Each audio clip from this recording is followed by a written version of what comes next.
Good to be here. Good to see some familiar faces. First of all, I just want to start by saying, anytime you're asked to return to a place that you helped build. Everyone sees the sold-out arenas, the record-breaking viewership, and the incredible shots from Caitlin Clark. They see the arrival of a superstar destined to change the game forever. But what they don't see is the storm brewing behind closed doors in Indiana. A conflict so intense, it threatens to derail the entire project before it even truly begins. This isn't about a rookie struggling to adjust. It's about a power struggle between a generational talent and the very people who control her destiny, culminating in a shocking ultimatum that was never supposed to see the light of day. The entire WNBA is watching the Indiana Fever, but the real story, the one that could define Caitlin Clark's entire career, is happening in secret. It all started with a player nobody was paying attention to, a silent weapon sitting on the bench. You see, on the court, the Indiana Fever's strategy seems simple. Give the ball to Caitlin Clark and let her cook. She's the engine, the star, the one who brings in the crowds and the sponsorships, but as teams have adapted, they've thrown everything at her. Double teams, triple teams, and a level of physicality that has left fans and analysts stunned. Clark is an offensive genius, but she's also an island, forced to fight for every single point. And right there on the bench, watching it all unfold, is Justine Pissott. Pissott isn't just another player. She was recruited as a sharpshooter, a dead-eye three-point specialist from Vanderbilt, the exact kind of player who should be thriving alongside a playmaker like Clark. Her job is to space the floor, to punish defenses for collapsing on the star player. Yet, game after game, she barely sees the court. This isn't an accident. It's a deliberate choice, and it's created an invisible wall within the team's offense. Fans were starting to ask questions, but the real concerns were coming from inside the organization, and what was happening on the court was merely a symptom of a much deeper, more troubling issue. The silence on the court between Clark and Pissott was echoing loudly in the locker room. Whispers started to leak from sources close to the team, painting a picture not of a unified group rallying behind their new star, but of a silent divide. The narrative wasn't one of simple jealousy, which many outsiders assumed. The veteran players understood Clark's talent. The problem was far more complex. It was a fundamental disagreement on identity and strategy. Some players felt the Caitlin Clark show was making the team predictable and, worse, vulnerable. They believed a more balanced attack, one that utilized players like Pissott to create a multi-pronged threat, was the only path to sustainable success. On the other side, there was a belief that you ride your superstar, that you give your best player the freedom to win the game on her own terms. Clark herself, conditioned to be the primary option her entire career, was reportedly struggling to trust teammates who hadn't yet proven themselves under the bright lights of the WNBA. This wasn't a malicious act. It was the instinct of a competitor who felt the weight of the franchise on her shoulders. But this strategic schism was creating a palpable tension. Practices became intense, film sessions were reportedly filled with unspoken disagreements, and the team was slowly fracturing into two camps.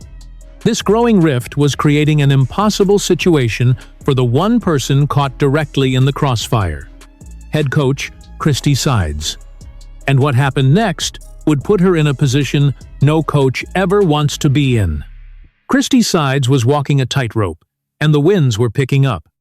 On one side, she had her generational talent, Caitlin Clark, a player who could single-handedly win you a game and who demanded a certain level of autonomy to operate.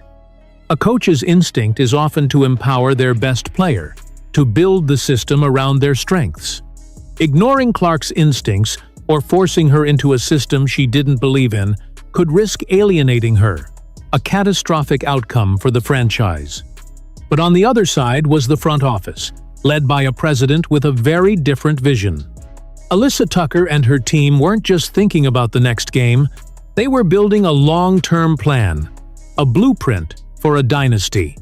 Every substitution, every minute allocation, every play call from sides was being scrutinized from above. She was getting pressure from the front office to incorporate other pieces, to develop the supporting cast, and to prove the Fever were more than just a one-woman show. Sides was caught in a brutal tug-of-war. If she sided with Clark, she risked being seen as insubordinate by the people who signed her paychecks. If she sided with the front office, she risked losing the trust of her most important player. This dilemma was playing out in real time, during games, with confusing rotations and a disjointed offense that left everyone wondering what the real game plan was. But the front office wasn't just making suggestions. They were operating from a secret blueprint, a master plan that the public, and perhaps even Clark herself, didn't fully understand. Fever president Alyssa Tucker didn't get to her position by being short-sighted. She's a strategist, a chess player in a league that is rapidly evolving. From her perspective, the situation wasn't about appeasing a bench player or questioning Caitlin Clark's talent. It was about asset protection and long-term dominance. Tucker saw the brutal, relentless physicality Clark was facing every single night. She saw the hits, the bruises, the exhaustion. She knew that no player, no matter how talented, could withstand that kind of punishment for an entire season, let alone an entire career. Her number one priority was protecting the franchise's multi-million-dollar investment. And the key to that protection, in her eyes, was Justine Pissott. Tucker's grand plan was simple, but ruthless in its logic. By forcing Pissott onto the floor, she would fundamentally change the geometry of the court. Pissott's reputation as a shooter would, in theory, force defenses to stay honest. They couldn't afford to leave her open to double-team Clark. This would create space for Clark to operate, reduce the number of defenders swarming her, and ultimately preserve her health and extend her career. Pissott wasn't just a player. She was a strategic necessity, a bodyguard in the form of a floor spacer. Tucker believed Clark's reluctance to integrate Pissott was a blind spot, the brilliant player unable to see the bigger picture. And if the player couldn't see it, then the organization would have to force her to. This wasn't a suggestion anymore. It was about to become a mandate. The breaking point finally arrived. Alyssa Tucker called a private, closed-door meeting. It was just her and Caitlin Clark. No coaches, no agents, no distractions. The tone was reportedly not one of negotiation. It was direct, unwavering, and brutal in its clarity. Tucker laid out the entire situation, not as a debate, but as a statement of fact. She explained the vision for the team, the strategic importance of players like Pissott, and the non-negotiable need to protect Clark from the physical onslaught she was enduring. She presented it as a matter of franchise survival. Then came the moment that changed everything. Tucker issued the ultimatum. It wasn't phrased as a threat of being traded or benched. That would be insane. It was something far more fundamental. She told Clark that integrating Justine Pissott into the offense, looking for her on the court, and actively working to get her open shots was no longer optional. It was now a core component of the team's official strategy. The ultimatum was this: either Clark embraces this team-oriented approach and elevates the players around her, or the front office would have to fundamentally reevaluate how the offense was structured. This could mean calling plays from the sideline that deliberately took the ball out of her hands in key moments, shifting the offensive focus, and essentially challenging her authority on the court. It was a direct challenge to her identity as a player. Embrace the system, or the system will be forced upon you. The room was left in a stunned silence. The future of the Indiana Fever now rested entirely on Clark's response. The days following the closed-door meeting were thick with an almost unbearable tension. Everyone in the organization knew something had shifted, even if they didn't know the specifics. Practices were different. The energy was coiled, uncertain. Teammates and coaches watched Clark's every move, trying to gauge her reaction. Would she be defiant? Would she retreat and become isolated? Would she openly rebel against the front office's mandate? Most people expected a simmering resentment, a quiet protest on the court. But Caitlin Clark's response was something nobody saw coming. She didn't become angry or withdrawn. Instead, she became intensely focused, almost unnervingly quiet. She started staying even later after practice, not just shooting, but watching film with a new intensity. She was seen in quiet conversations with assistant coaches, pointing at tactical charts and asking questions not just about her role, but about the positioning of every player on the floor. She reportedly approached Justine Pissott directly, not with an apology, but with a series of direct, tactical questions about her preferred spots on the court and how she liked to receive the ball coming off a screen. It wasn't the warm, collaborative breakthrough some might have hoped for. It was cold, calculated, and professional. Clark wasn't fighting the ultimatum. She was studying it, dissecting it, and seemingly preparing to weaponize it in a way that the front office may not have intended. A new and unpredictable phase of this power struggle had just begun. The on-court evidence since the ultimatum has been both fascinating and deeply ambiguous. In the first few games, there were noticeable changes. Clark made a conscious effort to find Pissott, passing her the ball in situations where she previously would have taken the shot herself. There were moments of connection, a quick pass leading to an open three that gave a glimmer of hope. It looked like Tucker's high-stakes gamble might be paying off, that a new, more dangerous version of the fever was emerging. But then, the old instincts would reappear. In high-pressure moments, late in the shot clock, or when the game was on the line, Clark would revert to form, putting her head down and taking on the entire defense by herself.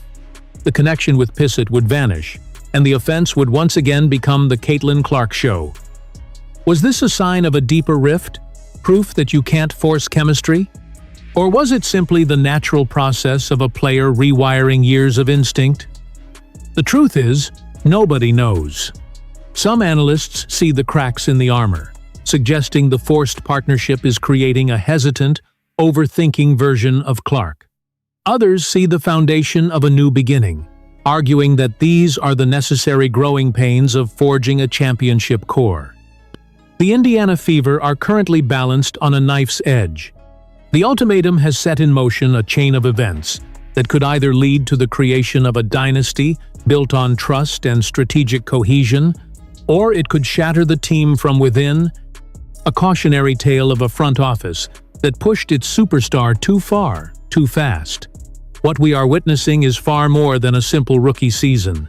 It's a high-stakes battle for the soul of a franchise. The Indiana Fever's front office placed a bet, a massive gamble that they could mold their generational talent to fit their vision, even if it meant issuing an unprecedented ultimatum. They believe they are saving Caitlin Clark from herself, protecting their most valuable asset for a future of sustained championship contention. But in doing so, they may have ignited a conflict that cannot be contained. True chemistry, the kind that wins championships, is a mysterious, organic force. It's built on trust, respect, and a shared instinct that develops over time, not in a tense, closed-door meeting. The question that will define the Indiana Fever for the next decade is whether this forced evolution will be remembered as a stroke of strategic genius that unlocked the team's true potential, or a catastrophic miscalculation that fractured the relationship with their superstar beyond repair. Can a front office truly dictate the heart of a team, or have they fundamentally misunderstood what makes a player like Caitlin Clark truly great? The answer will unfold before our very eyes, one tense possession at a time. The world will be watching to see if this ultimatum builds an empire or simply becomes the first crack in its foundation. This entire saga reveals a brutal truth about professional sports that fans rarely get to see. Behind the highlight reels and the post-game interviews lies a complex machine of business, strategy, and power. Alyssa Tucker's move, while shocking, is a masterclass in corporate thinking. In her world, players are assets, and the primary goal is to maximize the return on investment. The physical toll on Clark wasn't just a concern for her well-being, it was a direct threat to the franchise's bottom line.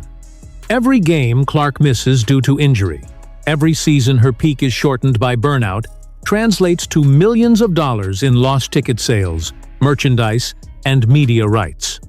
Pissott, from this cold perspective, becomes less of a teammate and more of a crucial piece of operational infrastructure, like an insurance policy against the inevitable wear and tear on the main asset. This level of calculation can feel soulless to fans who see the passion and artistry of the game, but it's the unseen engine that drives every decision at the highest levels. The Ultimatum was the moment this corporate reality collided with the raw, competitive instincts of a superstar athlete. For her entire life, Caitlin Clark's success has been built on a simple formula: having the ball in her hands and making the decisive play. Her basketball DNA is coded with the belief that she is the best option on the floor at all times. The Ultimatum directly challenged this core belief. It told her that her instincts, the very things that made her a phenomenon, were now considered a liability to the long-term health of the organization. This creates a profound psychological conflict. How does a player who has been rewarded for their individual brilliance suddenly learn to defer? How do you trust a system that was imposed upon you by force rather than built through mutual collaboration? This is the tightrope Clark now walks. She has to balance her innate desire to dominate with the front office's mandate to delegate. Every decision she makes on the court is no longer just about winning the game. It's a political statement, a response to the power play that happened behind the scenes. The way she is handling it with cold, analytical precision is perhaps the most telling part of the story. She isn't throwing a tantrum or demanding a trade. She's adapting, learning the new rules of the game she's been forced into. It suggests a level of maturity and basketball intelligence that goes far beyond her shooting range. She understands that this is a chess match, and her best move isn't to knock over the board, but to learn how to checkmate her opponent within the new constraints. This silent war of wills is the real drama of the Indiana Fever's season. The wins and losses are just the surface-level results of this much deeper struggle. If Clark and the front office can find a way to align their visions, the result could be a team that is not only entertaining, but virtually unstoppable. A perfect blend of individual brilliance and strategic depth. But if this forced marriage fails, the fallout could be spectacular. It could create a permanently fractured locker room, undermine the authority of the coaching staff, and ultimately lead to Clark seeking an exit the moment her contract allows. The stakes are incredibly high, not just for the Fever, but for the WNBA as a whole, which has hitched its wagon to Clark's rising star. The world is watching to see if the league's most important player is in a place that will nurture her talent or one that will try to cage it. This ultimatum, delivered in the quiet of an office, has set the stage for a public spectacle that will define careers and legacies. And as we watch Clark on the court, we're no longer just watching a basketball game. We're watching the real-time resolution of a high-stakes corporate drama. Every pass to Pissott, every shot Clark takes herself, is another chapter in a story that is far from over. The final